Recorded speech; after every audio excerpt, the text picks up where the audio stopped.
जिभेचे लाड जोपर्यंत आपण बंद करत नाही तोपर्यंत भक्ती मार्गामध्ये प्रगती होत नाही. याचे सुंदर ओवी भगवान श्रीकृष्णांनी सांगितले. अध्याय नंबर 8 ओवी नंबर 179. देव म्हणतायत, मातली जे इंद्रिय सत्ता, मातली जे इंद्रिय सत्ता, ते नेऊ निघाली अधपाता, ते नेऊन घाली अधपाता. रसना न जीनता सर्वथा, रसना न जिनता सर्वथा, भवव्यथा चुकेना, भवव्यथा चुकेना. देव म्हणतोय की इंद्रिय प्रमत्त झाली म्हणजे अधपात निश्चित असतो. जिभेला म्हणजे रसनेला जिंकल्याशिवाय भवव्याधी चुकत नाही, कधीच चुकत नाही असं देव या ठिकाणी सांगत आहे. अर्थ लक्षात घ्या आता याचं. रसना म्हणजे जीभ, आणि देव म्हणतायत की या जिभेला जिंकल्याशिवाय आपण दुःख संपवू शकत नाही, म्हणजेच आपण भक्ती मार्गामध्ये अतिउच्च स्थितीला पोहोचू शकत नाही. तर ही जी रसना आहे ही किती घातक आहे याचं एक उदाहरण या ठिकाणी देवाने दिलेलं, ते म्हणजे माशाचं उदाहरण.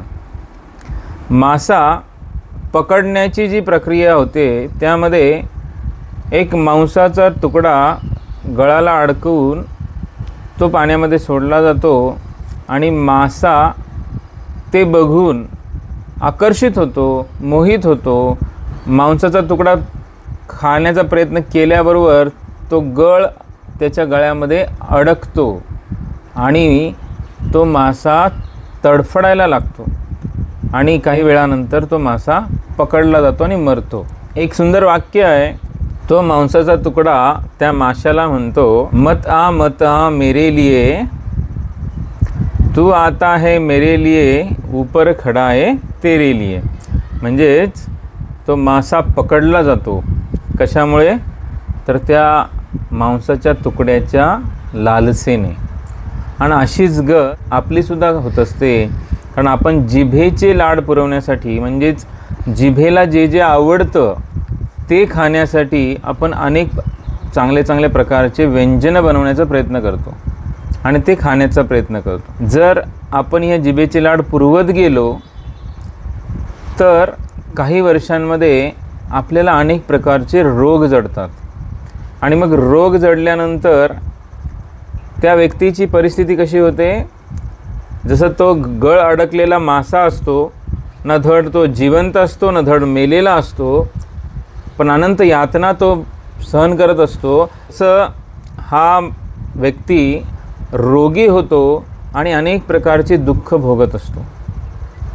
तशा प्रकारे या जिभेचे लाड जोपर्यंत आपण पुरवत राहू तोपर्यंत भक्ती मार्गामध्ये पुढे जाता येत नाही. कारण इंद्रिय जे असतात आपली, ते अन्न सेवन केल्यानंतर त्या इंद्रियांना बळ मिळतं. बघा, अन्न ज्या प्रकारचं आपण सेवन करू त्या प्रकारचं परिणाम आपल्या इंद्रियांवर आपल्याला पाहायला मिळतं. अन्न हे 3 प्रकारचं असतं: सात्विक अन्न, राजसिक अन्न आणि तामसिक अन्न. जर तुम्ही मांसाहार जो तामसी अन्न आहे ते जर खाल्लं तर तुम्हाला तामसिक विचार मनामध्ये येतील, शरीराची वासना जास्त वाढेल आणि व्यभिचार करण्याची सुद्धा इच्छा होऊ शकते. त्याच प्रकारे राजसिक अन्नामध्ये तळलेले पदार्थ येतात, मिठाई येते. असे तळलेले मिठाईदार पदार्थ, मसालेदार पदार्थ जर खाल्ले तर मग आपली इंद्रिय उन्मत्त होतात आणि आपल्याला भौतिक सुखांची जास्त आवड निर्माण होते. त्यामध्ये जसे बंगले, गाड्या, वस्त्र, दागदागिने ह्या सर्वांची लालसा जास्त वाढते.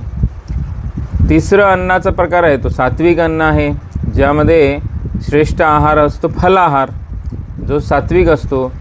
आणि जर फलाहाराच्या नंतर जर काही येत असेल तर मग भाजी, भाकर, डाळ, भात हा अन्नाचा जो प्रकार आहे तो सात्विक भोजन मानलं जातं. कारण ह्या अन्नाने वासना वाढत नाहीत आणि ह्या अन्नांच्या सेवनाने आपण स्थिर, आपलं मन चंचल न होता स्थिर राहतं. अशा प्रकारे जिभेला आपण सात्विक अन्न जर दिलं तर ते अनेक विकारांना बळी पडणार नाही, विषय विकारांच्या पाठीमागे पळणार नाही. एकदा का ह्या जिभेचे चटक वाढली तर मग ह्या रसनेच्या अधीन झाल्यामुळे माणसाला वासना वाढत राहतात आणि या वासनेंच्यामुळं त्याला अनेक जन्म घ्यावे लागतात. देवाने या ठिकाणी कोट्यावधी शब्द वापरलेला आहे. कोट्यावधी जन्म या एका जिभेच्या लाड पुरवल्यामुळं आपल्याला जास्त घ्यावे लागतील, कारण देवाकडे जाताना ही जिभेची वासना जी आहे ही सुद्धा अत्यंत मोठं घातक विषय आहे.